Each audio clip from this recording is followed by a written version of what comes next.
பெரியோர்களே, தாய்மார்களே, ஜோதிட ஆர்வலர்களே அனைவருக்கும் வணக்கம். உங்கள் முனைவர் TSR ராமகிருஷ்ணன் பேசுகின்றேன். இன்னைக்கு மாசி மாதம் பிறந்து விட்டது. மாசி மாதத்துடைய சிறப்புகளை பற்றி இன்னைக்கு தெரிந்து கொள்ளலாம். மாசி மாதத்துல பல மகத்துவங்கள் நிகழ்ந்திருக்கின்றன. இந்த பாத்தீங்கன்னா சிவன் ராத்திரி, மாசி மகம், ஹோலி பண்டிகை, ஜெயா ஏகாதசி, சத்திலா ஏகாதசி, மகாவிஷ்ணு வழிபாடு, மாசி சங்கடகர சதுர்த்தி, காரடையான் நோன்பு, கடல் நீராடுதல் போன்ற எல்லா வகையான சுப நிகழ்வுகளும் மாசி மாதத்துல நடைபெற்றிருக்கின்றதாக புராணங்கள், இதிகாசங்கள் கூறுகின்றன. திருமணம், கிரகப்பிரவேசம் போன்ற சுப நிகழ்ச்சிகளுக்கு இந்த மாதம் மிகவும் உயர்ந்தது. சிவன் ராத்திரி, சிவனுக்கு ஒரு ராத்திரி, அன்னைக்கு நவராத்திரிம்பாங்க. அந்த மாதிரி சிவராத்திரி வர்றதும் மாசி மகா சிவராத்திரி. இன்னைக்கு மாசி மாதத்துல அமாவாசைக்கு முந்தைய நாளான சதுர்த்தசியில இந்த விரதம் நடத்துகின்றார்கள். காலையிலிருந்து மாலை வரைக்கும் விரதம் இருந்து இரவு முழுவதும் 4 ஜாமமும் கண் விழித்து 4 ஜாமமும் நம்ம சிவனுக்கு அபிஷேகங்கள், ஆராதனைகள் செய்து அடுத்த நாள் காலையில நம்ம அந்த வழிபாடை நிறைவு செய்து ஏதாவது நைவேத்தியம் சாப்பிட்டு விரதத்தை முடிக்க வேண்டும். ரொம்ப முடியாதவங்க, ஹெல்த் இஷ்யூ இருக்கக்கூடியவர்கள், கர்ப்பிணி பெண்கள், குழந்தைகள், இவங்கெல்லாம் பால் பலகாரம் இந்த மாதிரி சாப்பிட்டுக்கலாம். விரதம் இருந்து உடம்பை வருத்தப்படுத்த வேண்டும் என்பது அவங்களுக்கெல்லாம் ஒரு விதிவிலக்கு. அதே மாதிரி இந்த மாசி மகம், பௌர்ணமியொட்டி வரக்கூடியது மாசி மகம். அந்த அன்னைக்கு கடல் நீராடுதல், ஆறுகள்ல, நதிகள்ல, தீர்த்த வாரியில நீராடுவது புனித நீராடுதல் சொல்லுவாங்க. கோவில்ல உற்சவ மூர்த்தியுடன் மக்களும் நீர்நிலைகளில் மூழ்கி வழிபாடு நடத்திய நிகழ்ச்சி தான் தீர்த்தவாரின்னு சொல்றாங்க. புனித நீராடு வழிபாடுகள் செய்வதனால மக்களுடைய பாவங்கள் தீரும், வாழ்விலே எல்லா வளங்களும் கிடைக்க பெறும் என்று ஒரு நம்பிக்கை. 12 ஆண்டுகளுக்கு ஒரு முறை கும்பகோணத்தில் மகாமகம் சிறப்பாக கோலாகலமாக கொண்டாடப்படும். அதே மாதிரி வட இந்தியாவில் கும்பமேளா என்று சொல்லப்படும் மகாமகமும் கொண்டாடுவாங்க. பௌர்ணமி அன்னைக்கு மறைந்த மாசி பௌர்ணமி அன்னைக்கு தான் நம்ம மறைந்த முன்னோர்களுக்கு சிரார்த்தம் பண்ணுவாங்க. வழக்கமா அமாவாசைக்கு தான் சிரார்த்தம் பண்ணுவோம். ஆனா மாசி பௌர்ணமி இந்த தீர்த்தவாரி வர்றதுனால அது ஒரு விசேஷ ஒரு மாற்றம்.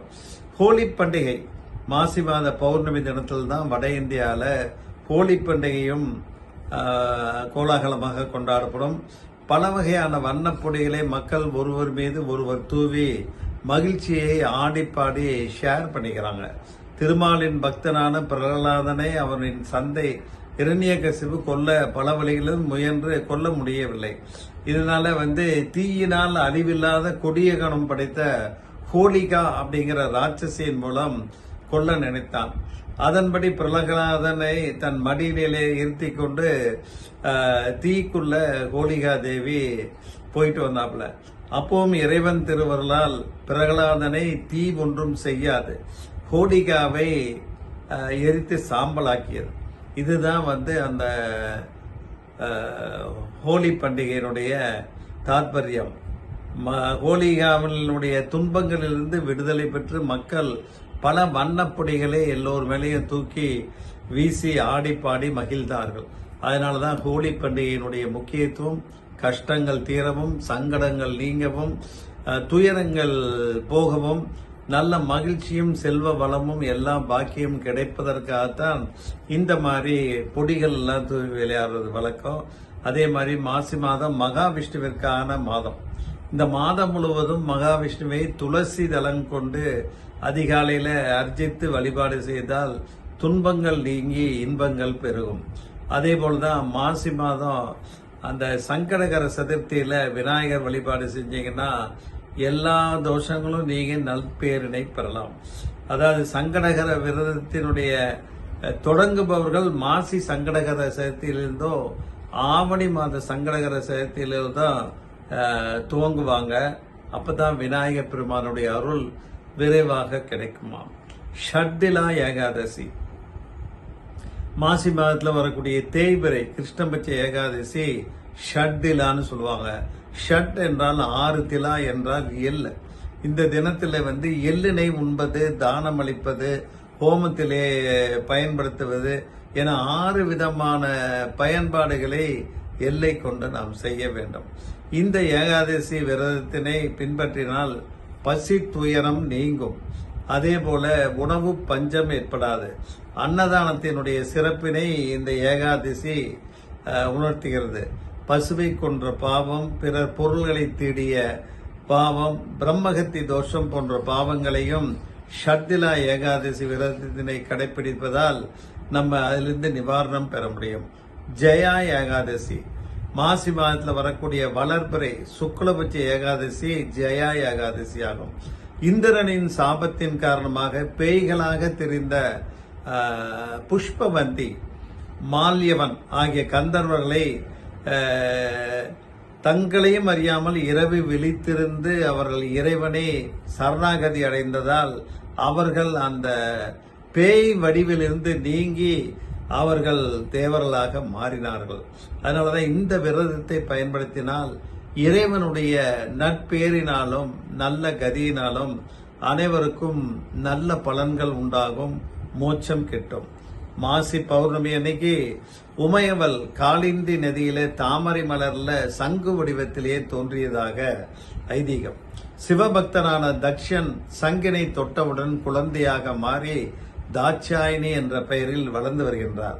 அதனாலதான் மாசி பௌர்ணமி அன்னைக்கு அன்னையை குங்குமத்தால் அர்ச்சித்து வழிபாடு செய்தால் காரியங்களிலே வெற்றி, வாழ்விலே இன்பம் பெறலாம். வல்லாளன் என்ற திருவண்ணாமலை அரசனுக்கு அண்ணாமலையார் அரசனினுடைய வேண்டுகோளின்படி மாசி பௌர்ணமி அன்னைக்கு இறைவனே அவருக்கு நீத்தார் கடன் செய்கின்றார். அதனாலதான் மாசி பௌர்ணமி அன்னைக்கு சிரார்த்தம் செய்வது இன்னும் வழக்கமாக இருக்கின்றது. மாசி பௌர்ணமியில தான் சிவபெருமானால் மன்மதன் எரிக்கப்பட்டான். அதாவது காமதகனம் நிகழ்ச்சின்னு சொல்லுவாங்க. அனாவசிய காம பித்துக்கள், காமத்தினால் ஏற்படும் தொல்லைகள் நீங்க இந்த காமதகன வழிபாடு செய்ய வேண்டும். காரடையான் நோன்பு. வீரமும் விவேகமும் பக்தியும் உடைய பெண்ணான சாவித்திரிக்கு யமதர்மனிடமிருந்து தன்னுடைய கணவனை திரும்ப பெற்ற நாளே காரடையான் நோன்பாகும். கார்காலத்திலே விளைந்த அந்த நெல்லையும் காராமணியும் கொண்டு உணவினை தயார் செய்து காரடை தயாரித்து வழிபாடு செய்ததால் இது காரடையான் நோன்பு என அழைக்கப்படுகிறது. திருமணமான பெண்கள் கணவன் மற்றும் குடும்ப நலன் வேண்டியும், கன்னி பெண்கள் நல்ல கணவன் வேண்டியும் இந்த விரத முறையை பின்பற்றி வழிபாடு செய்கின்றார்கள். மாசி கடைசி நாளிலே ஆரம்பிக்கப்பட்டு பங்குனி முதல் நாள்ல இந்த காரடையான் நோன்பு முடிகின்றது. புனித நீராடல். மாசி மாதத்திலே ஆறு, குளம், கடல் உள்ளிட்ட நீர்நிலைகளிலும் அமிர்தம் இருப்பதாக கருதப்படுகின்றது. அதனாலதான் நம்ம புனித நீராடலை எல்லாரும் கோவிலில் இருக்கக்கூடிய தீர்த்த குளம் வரைக்கும் போய் நீராடலாம். புனித நீராடல் மூலம் பாவங்கள் தீரும். இந்த மாதத்தில் காவிரியில நீராடி சோமஸ்கந்த ஸ்தலங்களான ஐயர்மலை, கடம்பமலை, ஈங்கோய் மலை ஆகிய இடங்களை தரிசித்து வருவது வழக்கம். கலைமகள் வழிபாடு. மாசி மாத வளர்பிறை பஞ்சமி அன்னைக்கு மனமுள்ள மலர்களால் கலைவாணியை அர்ச்சனை செய்து வழிபாடு செய்தால் கல்வியிலே நிபுணத்துவம் பெறலாம். நிறைந்த திருமண வாழ்வினை பெற சக்தி சிவத்தோடு ஐக்கியமாவதால் இந்த மாதத்திலே திருமணம் நடந்தால் அந்த தம்பதியர் நீண்ட ஆயுளோடும் 16 பெற்று பெருவாழ்வு வாழ்வார்கள். இதுதான் மாசி கயிறு பாசிபடியும் என்ற பழமொழியில சொல்லுவாங்க. திருமணமான பெண்கள் இம்மாதத்திலே தாலி கயிற்றினை சரடு மாத்துறதுன்னு சொல்லுவாங்க, சரடு மாற்றிக்கொள்வார்கள். இந்த மாதத்திலே புதுமனை புகுவிழா மேற்கொண்டால் ஆரோக்கியமான வாழ்வு, 16 வகையான பேர்கள் அந்த குடும்பத்தினருக்கு கிட்டும். இந்த மாதம் மந்திர உபதேசம் பெற, உபநயனம் செய்ய கலைகளில் தேர்ச்சி பெற்ற மிக உகந்தது. அதனாலதான் புதிய கலைகளை கற்க இந்த மாதத்திலே தேர்வு செய்வது நல்லது. மாசி மாதத்தினை சிறப்புற செய்தவர்கள் குலசேகர ஆழ்வார், காரி நாயனார், எரிபத்த நாயனார், கோசெங்கச்சோழ நாயனார் இவங்க குரு பூஜை எல்லாம் இந்த மாதம் தான் வருது. ஆக 12 ஆழ்வார்களில் ஒருவரான குலசேகர ஆழ்வார் இந்த மாதத்துல புனர்பூச நட்சத்திரத்திலே அவதாரம் வந்தார். ஆக இவ்வளவு மகத்துவம் வாய்ந்த இந்த மாசி மாதத்துல எல்லா பூஜைகளையும் அனைவரும் நன்கு கடைபிடித்து செய்து குடும்பத்திலே நோயற்ற வாழ்வையும் எல்லா விதமான வளங்களையும் பெற வேண்டும் என்று கேட்டுக்கொண்டு நிறைவு செய்கின்றேன். நன்றி, வணக்கம்.